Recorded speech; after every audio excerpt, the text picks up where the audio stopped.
Chennai petroleum கார்ப்பரேஷனில் இருந்து வெளியான எண்ணெயை அகற்றும் பணி 5வது நாளாக நடக்கக்கூடிய நிலையில் இன்று 2 ஸ்கிம்மர் கருவிகள் பயன்படுத்தப்படுகின்றன. கூடுதல் விவரங்களோடு இணைகிறார் நம்முடைய சிறப்பு செய்தியாளர் ரகுவரன். இப்போ எண்ணூர்ல இந்த எண்ணெய் கலப்பு என்பது மிகப்பெரிய சவாலாக மாறி இருக்கக்கூடிய சூழல்ல இந்த ஸ்கிம்மர் கருவி எந்த அளவுக்கு பலன் தருது?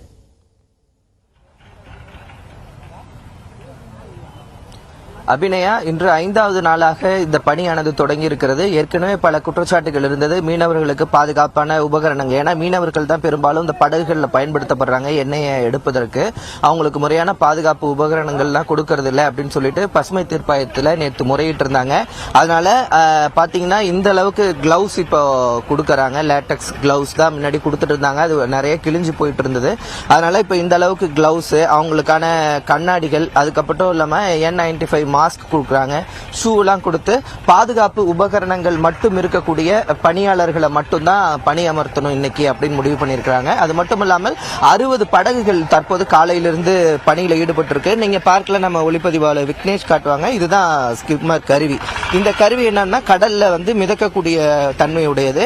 இது எப்படி இயங்கும் அப்படின்னு சொல்லி பாத்தீங்கன்னா, இதுல எண்ணெயை தனியா பிரிச்செடுக்கக்கூடிய பணிகள் உள்ள இயந்திரங்கள் இருக்கு.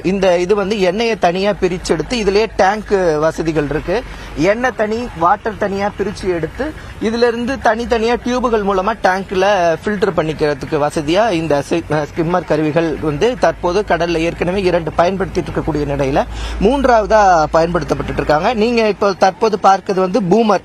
இந்த பூமர் அந்த ஆற்றுல இருந்து கடல்ல இருந்து அதிகமா மேலும் கலக்காம இருந்து ஒரு எண்ணெய் மிதக்கும் தன்மையுடையதுனால இந்த மிதவையை போட்டு எண்ணெயை மேலும் பரவாமல் இருக்கிறதுக்கு தடுப்பதற்கான பணிகளும் தீவிரப்படுத்தப்பட்டிருக்கு. நேற்று 300 பணியாளர்கள் பயன்படுத்தப்பட்ட நிலையில இன்று ஸ்கில்டு பர்சன்ஸ் அப்படின்னு சொல்லக்கூடிய இந்த எண்ணெய் அகற்றும் பணியில ஏற்கனவே பணியாற்றிய நபர்களை கொண்டு பணி தொடங்குவதற்கு அதிகாரிகள் திட்டமிட்டிருக்கிறாங்க. அது மட்டும் இல்லாமல் ஒடிசாவிலிருந்து ஒரு சிறப்பு வல்லுநர் குழுவும் ஆலோசனை கொடுப்பதற்காகவும் இந்த இடத்தை பார்வையிடுவதற்காகவும் இன்று வர இருக்கிறாங்க. இந்த மாதிரி பாத்தீங்கன்னா சிபிசிஎல் நிறுவனத்திலிருந்து கான்ட்ராக்ட் பேஸ்ல ஒர்க் பண்ற எம்ப்ளாயிஸ் அவங்களுக்கான முழு பாதுகாப்பு உடைகளுடன் இருப்பதையே பார்க்க முடிகிறது. அது மட்டும் இல்லாம இங்க இருக்கிற பணியாளர்களுக்கு ஒரு பாதுகாப்பு உபகரணங்கள்லாம் எதுவும் கொடுக்கப்படல அப்படின்னு சொல்லப்பட்ட நிலையில அனைவருக்கும் இது போன்ற இந்த டிஸ்பிளே பண்ணப்பட்டிருக்கிறத நீங்க பார்க்கலாம். இது போன்ற பாதுகாப்பு உபகரணங்கள்லாம் இங்க இருக்கக்கூடிய பணியாளர்களுக்கு கொடுக்கப்பட்டு இதை அணிந்திருக்கக்கூடிய பணியாளர்கள் மட்டும் இன்று பணி செய்வது அப்படின்னு சொல்லிட்டு முடிவெடுத்திருக்காங்க. அதனால அனைத்து பணியாளர்களுக்கும் இந்த பாதுகாப்பு உபகரணங்கள்லாம் கொடுக்க பணியானது தற்போது நடந்துட்டு இருக்கு. விரைவில் அனைத்து பணியாளர்களுமே சென்று இந்த பணியை தொடங்குவாங்கன்னு எதிர்பார்க்கப்படுகிறது. அது மட்டும் இல்லாம நேற்று முன்தினம் அப்படியெல்லாம் நம்ம பார்க்கும்போது பாத்தீங்கன்னா அதிகமான எண்ணெய் இருக்கிறத பார்க்க முடிஞ்சது. ஆனா இன்று பாத்தீங்கன்னா நிறைய அளவு இந்த எண்ணெய் ஃப்ளோ ரொம்ப கம்மியா இருக்கிறது நம்மளால பார்க்க முடிகிறது. குறிப்பா பாத்தீங்கன்னா கொசஸ்தலை ஆறுல இருந்து வங்கக்கடல் நோக்கி போகும்போது பாத்தீங்கன்னா நிறைய எண்ணெய் ஃப்ளோ ரொம்ப அதிகமா இருந்தது. ஆனா இன்னைக்கு அது ரொம்ப ரொம்ப குறைஞ்சிருக்கிறத பார்க்கலாம். இங்க ஒரு மேப் வச்சிருக்காங்க. அந்த மேப் டிஸ்பிளே பண்றத நீங்க பார்க்கலாம். எந்த இடத்துல இருந்து எப்படி இந்த ஆயில் ஸ்பில் ஆயிருக்கு அப்படின்றது இந்த மேப்பை நீங்க பார்த்தாலே உங்களுக்கு புரியும் நினைக்கிறேன். இதுதான் இந்த சிபிசிஎல் நிறுவனத்தினுடைய மேப். இங்க இருந்துதான் இந்த ஆத்துல கொசஸ்தலை ஆத்துல எண்ணெய் கலந்திருக்கு. இங்க இருந்து ஒரு 3 கிலோமீட்டர் நம்ம இருக்கக்கூடிய இந்த காட்டுக்குப்பம் முகத்வார பகுதி பாத்தீங்கன்னா இதுல தெளிவா போட்டிருக்காங்க. இங்க இருந்து ஆயில் வந்திருக்கு. ஆயில் இந்த கிரீனா இருக்கு பாத்தீங்களா, இது ஆயில் டெபாசிட் ஆன இடம். முகத்வார பகுதி இது. இங்க இருந்து ஒரு 2 கிலோமீட்டருக்கு ஆயில் டெபாசிட் ஆயிருக்கு. அந்த ஆயில் டெபாசிட் ஆனது ஆயில் ஃப்ளோட்டிங் பாத்துட்டு இந்த மஞ்சள் கலர்ல கொடுத்திருக்காங்களா ஒரு கோடு. இந்த இடத்துல ஆயில் ஃப்ளோட் ஆகி போகக்கூடிய இடம். இந்த டெபாசிட் ஆயிருக்கிற இடத்துல தான் தற்போது இந்த கிளீனிங் ப்ராசஸ்ல நடக்குது. எந்த இடத்துல பூம் போட்டிருக்காங்க, 3 பூம் போட்டிருக்கோம் அப்படின்னு சொன்னாங்க. பூம்னா ஆத்துக்கு கொடுக்க ஒரு தடுப்புகள் அமைத்து எண்ணெய் மேலும் பரவாமல் இருப்பதற்காக தான் இந்த பூம்ன்றது பயன்படுத்தப்படுது. நேத்தி தேசிய பசுமை தீர்ப்பாயத்தில் சொன்னது மாதிரி தாளக்குப்பத்துல பூமர் 1, அதுக்கு அடுத்து 2வது பூமும், நெட்டுக்குப்பத்துல கடல் இருக்கிற பகுதியில் 3வது பூமும் பயன்படுத்தப்பட்டிருக்காங்க. இந்த பூம் போட்டிருக்க பகுதிகளில் இந்த ஸ்கிம்மர் கருவி வந்து பயன்படுத்தப்பட்டிருக்கு. தெளிவான இந்த மேப்பை வந்து அதிகாரிகள் இங்க வச்சிருக்காங்க. எந்த அளவுக்கு இன்னைய டேட்டா எந்தெந்த இடங்கள்ல இந்த ஆயில் வந்து இன்னைக்கு இருக்கு அப்படின்னு சொல்லிட்டு அதை மேப்பா இங்க வந்து வச்சிருக்கிறத பார்க்க முடிகிறது. இன்னைக்கு பணியாளர்கள்லாம் வந்திருக்காங்க. அவங்கள இன்னைக்கு வந்து அவங்களுக்கு பாதுகாப்பு உபகரணங்கள்லாம் கொடுத்து படகுலாம் தயார் நிலையில இருக்கிறத பார்க்கலாம்.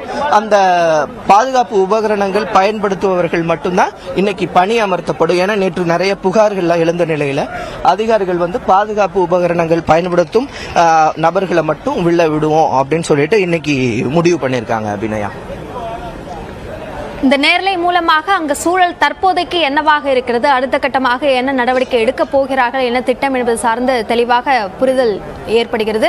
விரிவான விவரங்களுக்கு நன்றி ரகுபரன். தொடர்ந்து நம்மோடு பேசுவதற்காக இயற்கை ஆர்வலர் திரு நித்யானந்த் ஜெயராமன் நேரலையில் இணைந்திருக்கிறார். சார் வணக்கம். இப்போ நேரலையில நாம பார்த்தோம், நிறைய முயற்சிகள் மேற்கொள்றாங்க. இப்போ இதன் மூலம் பலன் கிடைக்குமா? வர்ற 17ஆம் தேதிக்குள்ள அந்த எண்ணெய் கசிவு படலத்தை வந்து நீக்கணும் அப்படின்றது சொல்லியிருக்காங்க. அது சாத்தியமா? வாய்ப்பே இல்லைங்க. ஏன்னா இவங்க வந்து கண்ணுக்கு படுற எண்ணெயை மட்டும் நாங்க எடுத்துருவோம் அப்படின்னு சொல்லிட்டு ஒரு கோர்ட்டை திருப்தி செய்யறதுக்கு ஒரு செயலை செய்யலாம். ஆனா இதுல வந்து நீங்க அங்க பாத்தீங்கன்னாக்க அலையாத்தி காடுகள் பாதிக்கப்பட்டிருக்குது. சேத்துல போய் இந்த எண்ணெய் போய் சேர்ந்துருக்குது. மேலோட்டமா ஓடக்கூடிய எண்ணெய்களை எடுக்கிறது சாத்தியமா அப்படின்னு கேட்டீங்கன்னாக்கா இனிமே அங்க அந்த மேல் பகுதியில இருந்து, அதாவது பக்கியம் கால்வாய் மூலமா புது எண்ணெய்கள் வராம இருந்தா அது எடுக்கிறதுக்கான வாய்ப்புகள் இருக்கு. ஆனா ஒட்டுமொத்த இடத்தையும் வந்து நம்ம சுத்திகரிச்சு அதை வந்து மறுசீரமைக்கிற கூடிய ஒரு பணி வந்து 17ஆம் தேதிக்குள்ள முடியும்னாக்க வாய்ப்பே கிடையாது. ஸோ நம்ம வந்து எதை கவனம் கொடுக்குறோம்னாக்க நம்மளுக்கு அதிர்ச்சி தரக்கூடிய அந்த அளவுக்கு எண்ணெயை வந்து நம்ம நீக்கிட்டு பழையபடி இந்த ஆறை வந்து ஒரு சாக்கடையா ஓடுறது தான் நம்ம நார்மல் அப்படின்றோம். அதுதான் ப்ராப்ளமே. நம்மளுக்கு வந்து நம்மளுக்கு ஒரு ஷாக் ஆகிற ஒரு நிலையில இருக்கக்கூடிய ஒரு நிலையை மட்டும்தான் மாற்றுவோம். ஸோ இப்போ நம்ம கவனம் கொடுக்க வேண்டியது இந்த நுணுக்கங்கள்ல. முதல் கட்டமா இந்த பணிகள் தொடர்ந்தது, இந்த கசிவு நடந்து 5 நாள் பிறகுதான். இந்த 5 நாளைக்கு என்ன நடந்துச்சு, ஏன் எதுவும் நடக்கல அப்படின்ற ஒரு கேள்வி ரொம்ப முக்கியமான கேள்வி. ஏன்னா இது கடைசி பேரிடர் கிடையாது, இன்னும் வரும். அதுலயாச்சும் நம்ம தயாரா இருப்போமான்னு சொல்லிட்டு கேள்வி வருது. 2வது, இந்த பணி ஆரம்பிச்சு 4 நாட்களுக்கு அங்க இருக்கக்கூடிய பகுதி மீனவ மக்களுக்கு ஒரு பக்கம் அவங்க வீட்டுல இருக்கும்போது இந்த விஷவாயு தாக்கல் மட்டும் இல்லாம பணி செய்யும் போதும் பாதுகாப்பு உபகரணங்கள் கொடுக்காம அந்த விஷவாயுக்கு உள்ளாக்கி இருக்கிறோம். அப்ப இதனால நீண்ட கால விளைவுகள் வந்தா அரசு மக்கள் சைட்ல நிக்குமா, சிபிசிஎல் கிட்ட இருந்து நிவாரணமோ மருத்துவ உதவியும் வாங்கி தருமா அப்படின்ற கேள்வியும் எழும்புது. 4வதாக, இப்போ உங்க வேலை செஞ்சுட்டு இருக்கிற ஊழியர்கள் யாருக்கும் வந்து எந்த விதமான ஒரு ஒப்பந்தமும் இல்லை.